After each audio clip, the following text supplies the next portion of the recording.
Daqui a pouco nós vamos conversar com o Eduardo Lanos ao vivo, falando com exclusividade. Quem é o Eduardo Lanos? O perito contratado pela família que vai trazer novos esclarecimentos daqui a pouco ao vivo no Tolerância Zero. E vamos correr, 1h30 agora em Aracaju, Sergipe, hein? Já já o perito Eduardo Lanos falando conosco via Skype, vai trazer novos detalhes. Foi ele que nós colocamos no ar aqui na entrevista que foi feita no podcast, nós colocamos aqui no dia 2. Muito bem, amigo telespectador, Coronel Maurício Yunes, nós já estamos com o sinal do perito Eduardo Lanos conosco ao vivo aqui no sinal via Skype. Eduardo, primeiro eu gostaria de perguntar se está nos ouvindo muito bem. Nós estamos ao vivo aqui com a TV Atalaia Record no estado de Sergipe. Antes, perfeitamente. Ótimo. Eu gostaria de apenas ler o currículo do senhor parcial, eu não consigo ler na íntegra, porque durante todo esse período, Eduardo Lanos é o perito contratado pela família do delegado e tentaram durante todos esses anos desqualificá-lo. E eu vou ler aqui parcialmente o currículo dele. Curso de nível superior na Academia de Formação Superior de Oficiais da Polícia Chilena, Carabineros de Chile, reconhecido pela Embaixada Brasileira e Ministério da Educação do Brasil.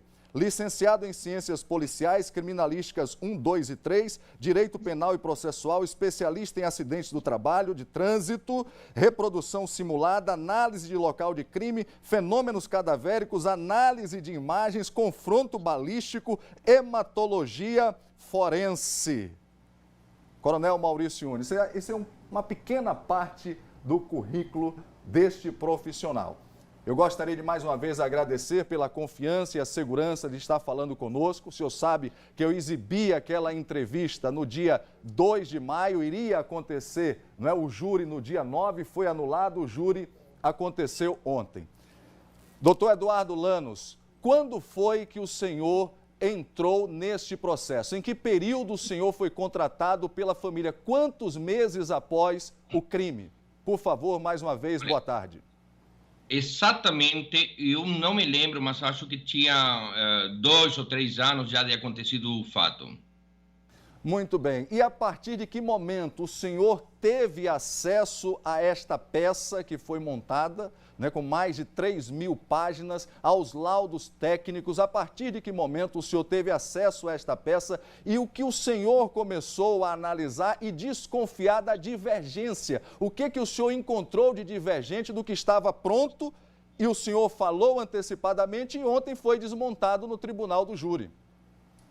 Tá, perfeitamente. Bom, quando nós somos contratados, neste caso eu pessoalmente, o primeiro que nós analisamos é o processo na sua totalidade. Dentro do processo, analisamos tanto as versões das testemunhas, quanto os trabalhos técnicos e investigativos oficiais para determinar se eles vão no mesmo caminho, tanto para determinar a inocência quanto a culpabilidade do suspeito. Quando nós temos toda esta informação, fazemos um trabalho em loco. Eu me desloquei com mais um perito, que é o diretor da empresa nossa em outro país, que é também com uma formação muito similar à que eu tenho, também é policial, ou ex-policial, como eu fui, e nós chegamos no local, analisamos todo o entorno e vimos que uma infinidade de provas, ou seja, a produção de provas que existiam lá no local, eram muitas comparadas com aquilo que nós vimos dentro do processo. Ou seja, houve sim um cerceamento de produção de provas para determinar, sem sombra de dúvida, amparado em elementos técnicos e científicos, a autoria e a tipificação do crime. Muito bem, Eduardo Lanos. Nós estamos aqui, doutor Eduardo Lanos, com o coronel Maurício Yunes. Coronel, o senhor gostaria de fazer uma pergunta ao doutor Eduardo? Doutor Eduardo, boa tarde. Gostaria de saber do senhor se em algum momento lhe foi facultado, né, o contato, né, com o mecanismo da Polícia Civil, né, do Estado de Sergipe, ou mesmo com a Justiça, para que o senhor pudesse ter acesso oficialmente a esses laudos. Não. Todo o material para estudo foi fornecido pelo advogado da família. Muito bem. Então, em momento algum, depois da análise que o senhor construiu, o senhor tinha dúvidas de que este homem que estava sentado ontem no banco dos réus, ele era inocente? Não, negativo. Veja bem como funciona, tá? Nós temos provas e temos a inexistência de provas. Se ele foi o autor do crime, não há prova direta que determine sua participação. Mas, se nós temos uma arma que estava em poder do réu, uma motocicleta que era de posse do réu, nós temos uma pessoa que, se não foi o verdadeiro atirador que vitimou o delegado, ele deu um apoio logístico para o verdadeiro autor. Ou seja, este indivíduo não é inocente. Mas também se questiona o fato dele agora contar outra história. E quem diz que realmente essa arma estava com ele e a moto é a mesma que foi utilizada? A cor da moto não importa. Tem 5.000 motos pretas, tá? Se nós temos uma infinidade de câmeras, porque eu levantei uma por uma as câmeras existentes no local do crime e só 2 foram utilizadas. Das 2, as melhores imagens foram inutilizadas. Por quê?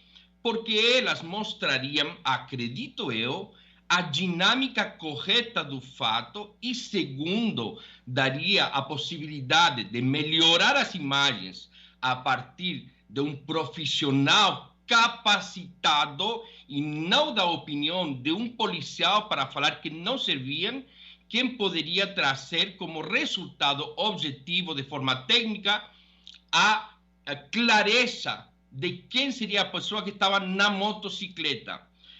Uma coisa que chama muito a atenção é que este indivíduo foi visto por várias pessoas por muito tempo no local. Ele não estava à espera de uma vítima, ele estava à espera de uma pessoa X, porque muitos veículos passaram perto dele, muitas pessoas passaram falando no telefone, muitas pessoas pararam na esquina onde ele se encontrava com o vidro aberto falando no telefone e ele não as assaltou. Por que esperaria uma pessoa que sai de um prédio, que vai caminhar 50 metros até onde ele se encontrava para assaltá-lo? Isso é uma conversa que não pode ser levada a sério. É mais que óbvio que isto foi programado para dar certo. E esse indivíduo, que seja o réu ou não, que atirou em contra do delegado, ele sabia de toda a dinâmica do Dr. Ademir quando chegava na sua residência de tarde e saía para passear com o cachorro. Por quê?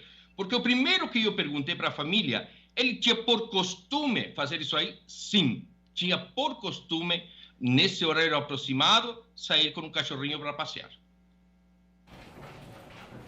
Muito bem, nós estamos ao vivo agora, você que sintonizou o televisor, nós estamos tratando do caso do doutor Ademir, onde o réu foi absolvido ontem, a defesa conseguiu um placar, nossa linguagem aqui é popular, de 7-0 a favor deste homem que estava sendo acusado de matar o doutor Ademir, e nós estamos conversando agora com um perito profissional contratado pela família, falando conosco, Eduardo Lanos, com exclusividade. Doutor Eduardo Lanos, eu vou lhe pedir, é claro, reservas de nomes neste momento, não é? Mas nós sabemos que até esse instante nós conversamos sobre a primeira parte do trabalho do senhor. E a segunda parte deste trabalho, qual era a indicação? O que é que esta perícia indicou diante dos fatos analisados pelo senhor? Olha, a conclusão única, objetiva, amparada em elementos obtidos diretamente do local e através das testemunhas, do que eles falaram, dos fatos questionáveis, dá a entender, sem sombra de dúvida, de que é realmente um crime de mando. Neste momento, não é tão importante a condena ou a absolvição do réu. O que é importante é nós sabermos quem determinou a morte do delegado. Porque se se investiga quem está por trás da ordem de execução, vai-se chegar a este réu como culpado ou como inocente. Mas para isso precisa começar tudo de novo. Não na mesma comarca. Tem que sair dessa comarca, porque há pessoas que devem ser investigadas que pertencem tanto a um determinado departamento quanto a outro que são do mesmo âmbito, do mesmo convívio. Então, isso precisa ser investigado em outro lugar ou por outros policiais e em outro setor ou em outro tribunal para que não exista absolutamente nenhuma dúvida daquilo que vai ser posteriormente resolvido como condena, como absolvição ou como apontando os verdadeiros autores dos crimes. Por favor, Coronel Maurício. Eduardo, durante as suas investigações, durante os levantamentos técnicos, qual foi o momento em que o senhor teve certeza absoluta que não seria o autor, ou se for o autor, teria alguém mais por trás? Qual foi o momento exato? O que lhe levou a essa conclusão? Bom, quando analisei, dentro do meu laudo, eu coloco o réu ou a pessoa que executou. Eu nunca determinei a inocência do réu.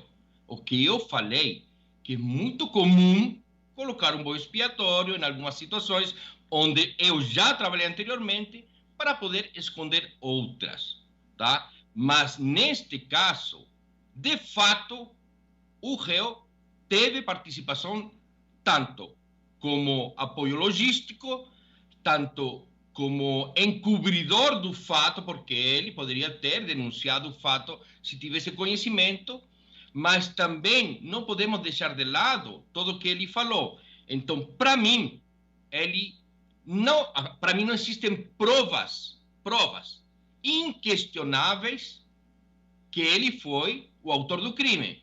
Mas essas provas que não existem foi por falta de um trabalho mais eficiente que pudesse ser colocado diante do júri e que fosse inquestionado. Mas como a investigação foi muito básica, como os elementos probatórios foram muito subjetivos, obviamente que o júri entendeu que essas provas não eram suficientes para determinar a autoria do crime. Não significa que ele não seja o autor do crime.